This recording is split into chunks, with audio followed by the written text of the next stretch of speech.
დღეს ტრეიდი არ ავიღე და ამ ვიდეოში ვისაუბრებ ყველაზე მნიშვნელოვან რაღაცაზე. თავარი თქვენს ტრეიდინგში არის ის, რომ იცოდეთ, როდის უნდა აიღოთ ტრეიდი და როდის შეიკავოთ თავი.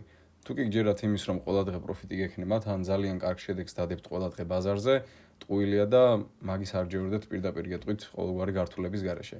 16 მარტია დღეს და როგორც ყოველთვის ვაჭრობ გვიანი აზიისა და ლონდონის დაწყების დროებს, რეალურად აი ამ მოძრაობაზე მაქვს საუბარი ამ საათებში, რომელიც მოექცა, მაგ მოძრაობაში უნდა შევსულიყავი ან არ შევსულიყავი და მოხდა ისე, რომ სეტაპი არ დამიჯდა და არ შევედი ტრეიდში რა.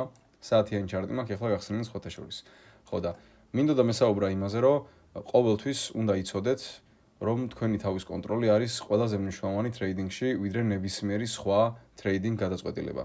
შეიძლება კარგად ივაჭრო ერთი დღე, შეიძლება კარგად ივაჭრო მთელი კვირა, მაგრამ თვიურ შედეგში გახვიდე მინუსში, ან გახვიდე ისეთ შედეგზე, როგორზეც კონსერვატიულად ბექთესტი რო გააკეთო, მე არ გახვიდოდი, მხოლოდ იმიტომ, რომ ოვერტრეიდინგი მოგივიდა და ზედმეტად შეხვედი ტრეიდში.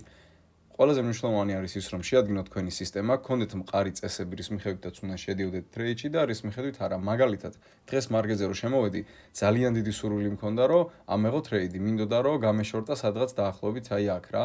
ამას კიდე თავისი კონფირმაციები და დეტალები აქვს, ამაზე არ ვისაუბრებ რატო. რეალურად შორტის აღებას ვაპირებდი პირველი ემის სანთელზე აი აქ, გვიან აზიაში ვაპირებდი შესვლას.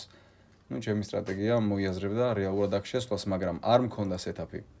სეტაპის გარეშე მქონდა უბრალოდ სურვილი, რომ ტრეიდში შევსულიყავი, მაგრამ არ შევედი.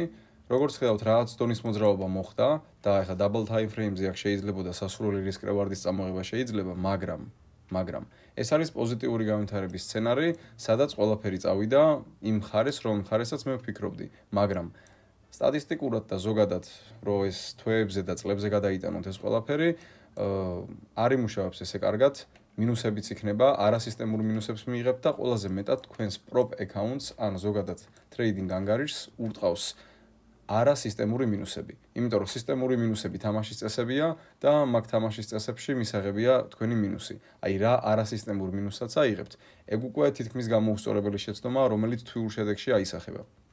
ამიტომ რაც გითხარით ამ ვიდეოში გაითვალისწინეთ და დარჩით არხზე.